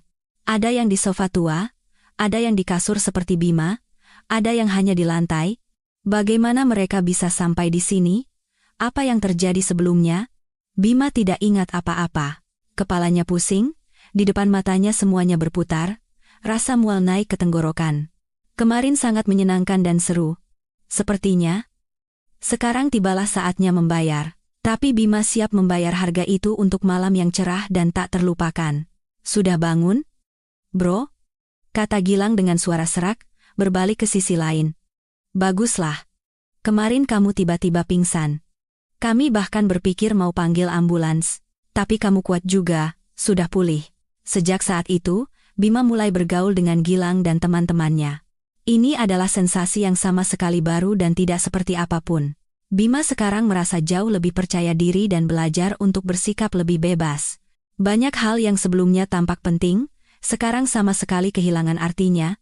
Misalnya, impian tentang ijazah cum laude dan program pasca sarjana.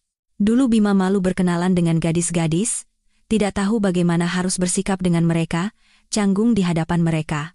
Sekarang, di perusahaan Gilang dan teman-temannya, ia dengan mudah menjalin kenalan untuk 1, maksimal 2 malam. Contoh dari kenalan baru dan, mungkin, minuman juga memainkan peran, dan bukan hanya minuman. Omong-omong, selalu ada sesuatu yang menarik di antara teman-temannya. Semua itu membuat dunia lebih cerah, sensasi lebih tajam, emosi lebih hidup. Dengan teman-teman dari kehidupan lamanya, Bima sekarang praktis tidak berkomunikasi. Apa yang mereka tahu tentang kesenangan sejati? Para pecundang ini, menjelang tahun baru, yang mereka pikirkan hanyalah ujian semester yang akan datang. Sementara Bima tertular ketenangan Gilang, yang sama sekali tidak khawatir tentang studinya. Ia punya rencana lain yang lebih menarik. Gilang merencanakan pesta besar di villa orang tuanya.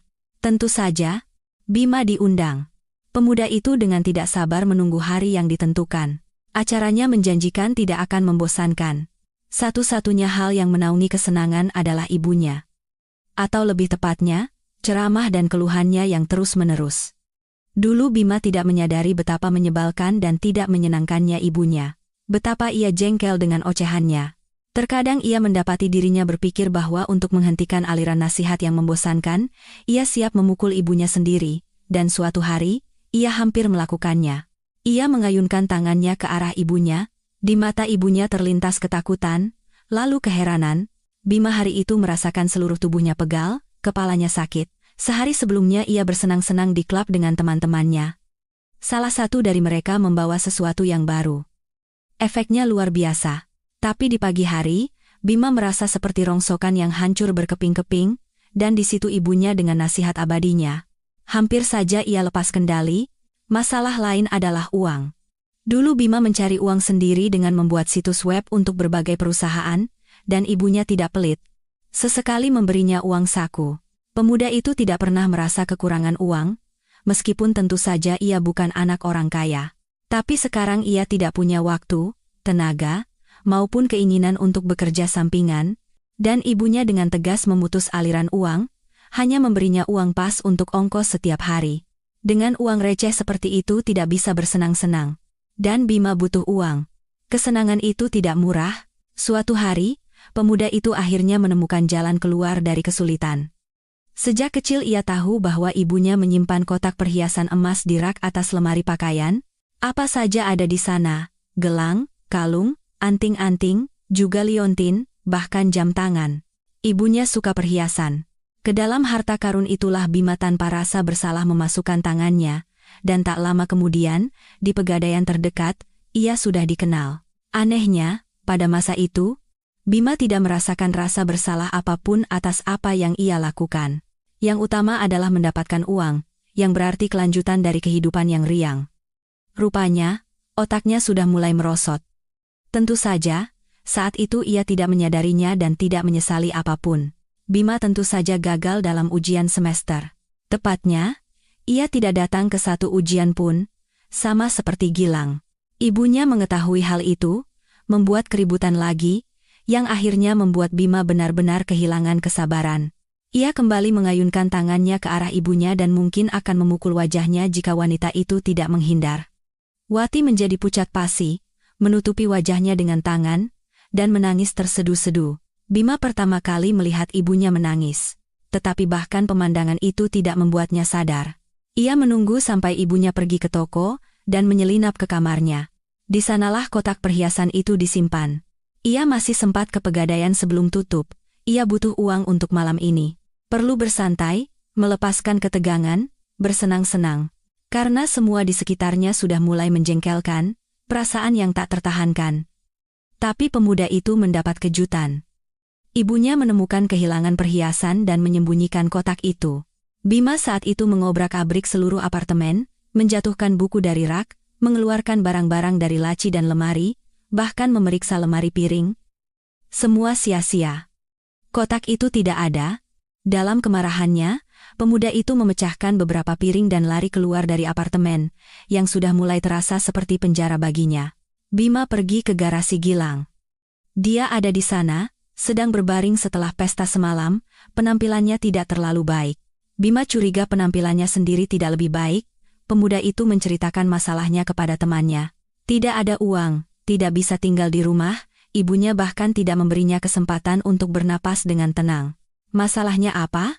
Tinggal saja di sini, di garasi, tawar Gilang, ini markasku. Orang tuaku sudah lama tidak ke sini, tinggallah selama kamu mau. Soal uang, aku punya ide. Ide itu tidak lain adalah usulan untuk membobol toko kelontong setempat. Toko itu tutup jam 7 malam, dijaga oleh seorang kakek tua. Gilang mengalihkan perhatian penjaga, sementara Bima dengan gesit membersihkan gudang. Kotak-kotak berisi bahan makanan, sosis, kaleng, minuman. Semuanya terbang ke dalam tas besar kotak-kotak yang diberikan oleh teman sekelasnya yang licik itu. Kemudian mereka membawanya semua ke seorang pria, langsung ke apartemennya. Dia menghitung beberapa lembar uang untuk hasil curian mereka. Bima sadar bahwa Gilang sudah sering melakukan ini. Ya sudahlah, apa bedanya? Setidaknya sekarang mereka punya uang untuk malam ini. Dan malam sudah tiba. Bima tinggal di garasi sekitar seminggu. Selama itu ia banyak minum dan merasa tidak enak badan. Ia sudah tidak menyukai kehidupan barunya, tetapi ia juga tidak bisa kembali ke kehidupan lama. Pada suatu titik, pemuda itu sama sekali berhenti menyadari kenyataan. Dan kemudian tiba-tiba ia menemukan dirinya di sebuah halte bus, sepertinya di pinggir kota. Bagaimana ia bisa sampai di sini? Tanpa sepeser pun di sakunya? Mengapa ia gemetar hebat dan begitu sulit bernapas? Dan yang paling penting, apa yang harus dilakukan sekarang? Tenaganya bahkan tidak cukup untuk berpikir. Jadi Bima hanya berbaring di bangku dan memutuskan, biarlah terjadi apa yang terjadi. Secara mental, ia bahkan sudah siap untuk yang terburuk. Kepergiannya dari kehidupan ini, anehnya, skenario ini hampir tidak membuatnya takut. Dingin. Hujan bercampur salju turun. Angin menusuk bertiup. Orang-orang sudah lama duduk di rumah. Tidak ada harapan untuk pertolongan. Dan siapa juga yang mau menolong gelandangan kotor dan compang-camping? Dan memang begitulah penampilan Bima sekarang, dan ia sadar betul akan hal itu. Mereka akan berpikir, mabuk dan tertidur. Mereka akan lewat begitu saja. Setidaknya, Bima akan melakukan hal yang sama. Dan kemudian sebuah keajaiban terjadi. Pemuda itu tidak bisa menjelaskan apa yang terjadi dengan cara lain. Tiba-tiba di atasnya membungkuk wajah muda yang cantik, mata cemas, suara khawatir. Gadis itu terlihat begitu murni, begitu mulia, terutama dibandingkan dengan wanita-wanita yang ditemani Gilang dalam beberapa bulan terakhir. "Anda tidak apa-apa?" tanya orang asing itu. "Perlu panggil ambulans?" Bima menggumamkan sesuatu yang tidak jelas. Gadis itu segera mengambil telepon dari saku mantelnya dan memanggil tim ambulans. Sambil menunggu dokter, orang asing itu mengukur denyut nadi Bima. Di wajahnya terpantul ketakutan. Pemuda itu menyimpulkan bahwa kondisinya buruk, itu sudah jelas dari keadaannya. Seluruh dunia di sekitarnya perlahan memudar, hanya wajah malaikat cantik ini yang menahannya dari pingsan. Meskipun sakit, mual, dan pusing, ia ingin mengagumi mata baik gadis itu. Ambulans datang dengan cepat. Pemuda itu dinaikkan ke dalam mobil. Selama itu, gadis itu memegang tangannya dan mengucapkan kata-kata penyemangat yang membuat Bima sangat senang. Ia ikut bersama mereka. Senang, ternyata dalam kondisi seperti ini pun bisa menemukan alasan untuk itu. Pemuda itu berhasil diselamatkan, secara ajaib. Dokter yang datang memeriksa langsung berkata dengan tegas sambil menatap pasiennya, "Seumur hidupmu, kamu harus berdoa untuk gadis ini. Dia menyelamatkan hidupmu." Beberapa menit lagi, dan selesai. Keajaiban? Bima mengangguk setuju. Berbicara masih sulit baginya. "Siapa yang harus diberitahu tentang keberadaanmu?" Pemuda itu menggelengkan kepala. "Tidak. Ibunya tidak boleh tahu tentang semua ini. Dia tidak akan tahan." Bima sadar itu. Dia sendiri akan masuk ICU karena serangan jantung. Itu hakmu, kamu sudah dewasa, jadi kamu yang memutuskan. Dan omong-omong, jika terjadi lagi seperti ini, kemungkinan besar kamu tidak akan selamat. Kali ini kamu beruntung, nyaris saja. Kamu perlu dirawat, dan segera. Pikirkan kata-kataku selagi kamu di sini. Ada waktu. Bima berpikir dan menolak. Ia akan mengatasinya sendiri. Ia hanya akan lebih berhati-hati dengan jumlah zat yang dikonsumsi. Banyak yang menggunakannya. Ia melihat itu setiap hari. Tapi jika tahu batasnya, tidak akan terjadi apa-apa yang mengerikan. Bima bermimpi untuk segera keluar dari rumah sakit untuk bertemu dengan Gilang dan yang lainnya. Ia rindu kesenangan, tawa, kecerobohan, dinding rumah sakit menekannya, prosedur melelahkan. Omong-omong, tidak ada satupun dari teman-teman barunya yang menjenguk Bima di rumah sakit, meskipun pemuda itu segera setelah bisa, menelepon Gilang dan memberitahukan di mana ia berada. Dia bersimpati melalui telepon dan berkata, "Ya, begitulah." Meminta agar tidak menyebut namanya kepada siapapun, dan juga tidak menceritakan tentang yang lain, tetapi Bima beberapa kali dijenguk oleh Dewi, gadis dari halte itu. Ternyata ia juga seorang perawat, karena itu ia bisa dengan cepat dan akurat menilai kondisi pemuda itu dan memanggil ambulans, tidak lewat begitu saja. Pertama kali, Dewi menjenguk Bima untuk mengetahui keadaannya. Ia takut Bima tidak sempat diselamatkan. Setelah mengetahui bahwa semuanya baik-baik saja, gadis itu menghela napas, terlihat jelas bahwa Dewi merasa lega. Hari itu mereka banyak berbicara, entah bagaimana, Bima menceritakan semua yang terjadi padanya akhir-akhir ini kepada Dewi. Gadis itu mendengarkan dengan saksama, tanpa menyela. Selama monolognya, Bima menyadari betapa mengerikannya ceritanya terdengar. Ia malu pada dirinya sendiri, dikeluarkan dari universitas, merusak hubungan dengan ibunya, mengambil perhiasannya, bergaul dengan teman-teman yang buruk. Pemuda itu berpikir bahwa setelah kata-katanya, Dewi akan bangkit dan pergi. Orang-orang terhormat harus menjauh dari orang-orang seperti dia. Tapi yang mengejutkannya, gadis itu masih lama bersamanya hari itu, sampai jam besuk berakhir. Mereka berbicara tentang topik lain, dengan Dewi sangat mudah dan menyenangkan berkomunikasi. Bima menceritakan tentang perjalanannya di Indonesia, dan mengagumi wajahnya yang cantik, sosoknya yang ramping, senyumnya yang menawan. Dewi datang beberapa kali lagi. Rupanya, ia juga menyukai obrolan dengan pemuda itu. Suatu hari ia bercerita tentang dirinya sendiri, ternyata gadis itu datang ke kota dari desa. Ia berasal dari keluarga yang sangat miskin dan banyak anak. Selalu belajar dengan baik, sangat berusaha. Ia punya dua impian, keluar dari kemiskinan dan membantu orang, keduanya terwujud. Dewi berhasil lulus dari akademi dan sekarang bekerja sebagai perawat, yaitu membantu orang setiap hari, dan gajinya memungkinkan ia untuk tidak merasa miskin. Dewi bangga bahwa ia menghidupi dirinya sendiri dan tidak bergantung pada siapapun, meskipun tidak hidup mewah. Dibandingkan dengan cerita Dewi, cerita Bima tampak lebih buruk. Seorang gadis tanpa dukungan apapun, melawan takdir, mengatasi kesulitan, mencapai tujuannya. Ia mendapatkan pendidikan, menemukan pekerjaan yang baik, belajar mengatasi semuanya sendiri, sedangkan dia, ibunya selalu mendukungnya dalam segala hal, tinggal minta saja. Dan Bima bahkan tidak bisa menyelesaikan kuliahnya. Percakapan dengan Dewi membuat pemuda itu banyak berpikir. Di rumah sakit, Bima meninjau kembali pandangannya tentang hidup. Kesenangan di antara teman-teman Gilang tidak lagi tampak begitu menarik baginya, sementara Dewi sendiri menarik Bima seperti magnet. Setiap kali tiba waktunya berpisah, pemuda itu tidak ingin melepaskannya. Melihat mata birunya yang dalam, mendengar suaranya, merasakan sentuhannya, itu adalah kebahagiaan sejati. Yang paling indah adalah gadis itu merasakan hal yang sama. Bima memperhatikan itu, ia juga ingin lebih lama bersamanya. Pemuda itu bingung, apa yang bisa ditemukan oleh gadis murni, cantik, dan mulia seperti itu pada orang seperti dia? Pertama kali ia melihatnya dalam keadaan menyedihkan, meringkuk, gemetar hebat karena gemetar dan muntah. Makhluk itu pasti tidak menimbulkan apapun selain rasa jijik. Saat itu Dewi merasa kasihan padanya, kemudian menunjukkan kepedulian, datang ke rumah sakit untuk menanyakan keadaan pemuda itu. Dan mungkin melihat sesuatu dalam dirinya, sesuatu yang membuatnya bisa dicintai.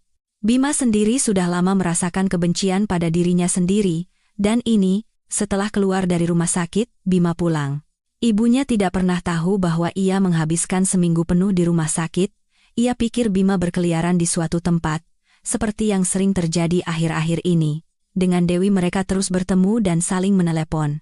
Komunikasi dengannya memberinya sayap, membuat pemuda itu merasa lebih baik dan lebih bersih. Bima sadar betul bahwa gadis cantik itu menarik perhatian pria. Itu terlihat dari tatapan orang yang lewat saat mereka berjalan-jalan. Bahkan kepala dokter klinik tempat perawat muda itu bekerja, Dr. Andre, menawarkan Dewi untuk berkencan. Bima pernah melihat dokter ini ketika menjemput gadis itu setelah bekerja dan sadar bahwa ia sudah lama jatuh cinta pada Dewi. Seorang pria muda yang sukses dan mapan, dengan wajah tampan dan tubuh atletis, cerdas. Tapi Dewi memilihnya, Bima, seorang pecundang yang dikeluarkan dari universitas hampir di tahun terakhir dan hampir saja meninggal. Ini tidak bisa disebut selain keajaiban. Tak lama setelah keluar dari rumah sakit, Gilang muncul lagi. Ia mengajak untuk menghabiskan malam di klub, merayakan kesembuhannya, dan Bima setuju. Ia jujur mencoba memulai hidup baru, tetapi ia masih tertarik pada hiburan yang biasa. Ia ingin kembali jatuh ke dalam setengah lupa, membuang semua pikiran tentang masalah dan kesulitan dari kepalanya. Pemuda itu rindu sensasi itu. Di tengah-tengah kesenangan, telepon dari Dewi berdering. Gadis itu seolah merasakan bahwa Bima dalam bahaya. Dari suara-suara itu ia tahu di mana kekasihnya berada dan menuntut agar ia segera pergi dari sana, memanggilnya ke tempatnya. Bima ragu-ragu. Di sini sangat menyenangkan, sebentar lagi akan lebih menarik. Ia yakin tidak akan terjadi apa-apa yang mengerikan. Kenapa tidak boleh bersenang-senang? Entah kamu datang ke tempatku sekarang, atau kita tidak akan pernah bertemu lagi. Suara Dewi terdengar tegas dan mantap. Tidak perlu diragukan, ia serius. Gadis itu tidak pernah memberikan ultimatum atau menekan, tetapi sekarang ia menempatkan Bima di hadapan pilihan. Pemuda itu melihat sekeliling, kerumunan yang menari, suara keras, asap rokok mengepul. Kemudian ia memikirkan tentang Dewi, tentang matanya, tentang suaranya yang lembut. Kemudian di kepalanya terlintas kenangan tentang Dr. Andre, kepala dokter dari tempat kerja Dewi, mengantar gadis itu dengan tatapan sedih. Dan ia, tanpa menyadarinya, menggandeng tangan Bima yang menunggunya di teras dan tersenyum padanya. Bima berkedip. Gambar itu berubah, sekarang ia berbaring di halte, pasrah pada akhir hidupnya yang tak terhindarkan. Dan di atasnya membungkuk wajah cantik yang cemas. Wajahnya, pemuda itu memanggil taksi dan pergi ke tempat Dewi. Pilihan itu tidak sulit dibuat. Gadis itu memeluk Bima erat-erat, menempel padanya. Aku takut sudah terlambat. Aku takut akan kehilanganmu lagi. Akunya. Aku tidak akan pernah bertemu dengan mereka lagi, jawab Bima sambil mengelus rambut pirang berkilau kekasihnya. Aku tidak butuh siapapun selain kamu di hidup ini, dan pemuda itu menepati janjinya. Terhadap semua tawaran Gilang atau siapapun dari teman-temannya untuk bersenang-senang, Bima sejak saat itu menjawab dengan penolakan tegas. Tak lama kemudian, teman-teman lamanya meninggalkannya. Dan Bima mulai membangun kembali hidupnya yang hancur. Ia kembali ke universitas, mulai belajar lagi, kembali bekerja sampingan membuat situs web. Ia sangat berusaha agar bisa cepat mandiri dan melamar kekasihnya. Ibunya tidak bisa tidak senang dengan putranya yang telah sadar. Ia berpikir bahwa putranya sendiri telah menyadari kesalahannya dan membuat pilihan yang tepat. Tentang bagaimana semuanya terjadi sebenarnya, Bima dan Dewi memutuskan untuk tidak memberitahunya. Ceritanya terlalu mengerikan dan tidak pantas. Bima memutuskan untuk belum memperkenalkan ibunya kepada Dewi. Ia ingin memperkenalkannya sudah sebagai calon istrinya, bukan hanya seorang gadis dari jalanan. Ia merasa begitu lebih benar. Dan akhirnya, 2 tahun setelah lulus dari universitas, Bima sadar. Fondasi materi sudah siap, ia bisa membangun keluarga. Dan ia melamar Dewi. Ini tidak menjadi kejutan baginya, tetapi sangat membuatnya senang. Hanya saja, perkenalan dengan ibu Bima menjadi sedikit masalah. Pasangan muda itu langsung sadar. Ia tidak menyukai calon menantunya. Wati tentu saja mencoba menyembunyikannya, tetapi jujur saja, tidak terlalu berhasil. Bima berpikir bahwa setelah pernikahan semuanya akan berubah, tetapi ternyata malah semakin buruk. Dewi berpura-pura bahwa semuanya baik-baik saja, bahwa ia sama sekali tidak kesal dengan perilaku ibu mertuanya. Tapi Bima melihat, istrinya sangat menderita dengan semua situasi ini. Pria itu sendiri benar-benar bingung. Bagaimana mungkin ada orang yang tidak menyukai Dewi? Dia kan sempurna, cantik, baik hati, setia, peduli, berani. Bagaimana mungkin tidak mengerti bahwa bertemu dengan orang seunik itu adalah keberuntungan besar? Bima berharap bahwa berita tentang cucu akan mengubah sikap ibunya terhadap istrinya.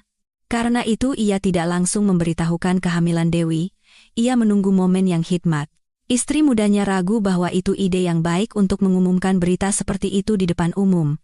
Tetapi Bima meyakinkannya bahwa dengan begitu akan memberikan efek yang lebih besar. Tentu saja, pria itu sama sekali tidak menyangka akan mendengar kata-kata yang begitu menyakitkan dari ibunya. Dia, di depan para tamu, menyatakan keraguan bahwa anak itu adalah anaknya. Bima menatap Dewi dengan ngeri, yang berdiri dengan ekspresi seolah-olah baru saja disiram seember air dingin. Istrinya berbalik dan bergegas keluar dari aula. Bima tentu saja mengejarnya. Dewi sekarang lebih dari sebelumnya membutuhkan dukungannya. Malam itu, pria itu lama menenangkan istrinya yang kesal, menyebut dirinya bodoh. Dewi ternyata benar. Salah ia menceritakan kehamilannya di depan semua orang. Ia pikir akan membuat kejutan yang indah, hadiah paling mahal di hari jadi ibunya, dan ternyata jadi begini buruk. Sejak saat itu, pasangan muda itu tidak berkomunikasi dengan Wati. Bima sangat tersinggung pada ibunya, dan bahkan tidak menjawab panggilannya. Dewilah yang membuatnya berdamai dengan orang yang dicintainya itu, mengatakan bahwa jika tidak, ia tidak akan pernah bahagia dan tenang. Dan ia tidak menginginkan itu untuk suami tercintanya. Dan ia menambahkan bahwa perdamaian yang buruk lebih baik daripada pertengkaran yang baik, dan lagi pula, sebentar lagi bayi akan lahir, Dewi mengingatkan sambil mengelus perutnya yang baru mulai terlihat. Anak-anak tidak boleh tumbuh dalam suasana permusuhan. Wati duduk seperti disambar petir. Ternyata ia bisa saja kehilangan putranya selamanya. Ia begitu dekat dengan kematian. Wanita itu mengingat perilaku Bima selama periode sulit itu. Agresif, asing, dingin, pembohong. Universitas dan karier saat itu sama sekali tidak menarik baginya. Ia bahkan tidak memikirkan masa depan. Satu-satunya masalah pemuda itu adalah mendapatkan uang. Dan ia menemukan cara mudah. Membawa sebagian besar perhiasan emas ibunya ke Pegadaian, Wati berpikir bahwa semua itu karena gaya hidup yang liar dan maksimalisme masa muda. Tapi masalahnya jauh lebih serius. Ia hampir mati. Dewi menyelamatkannya.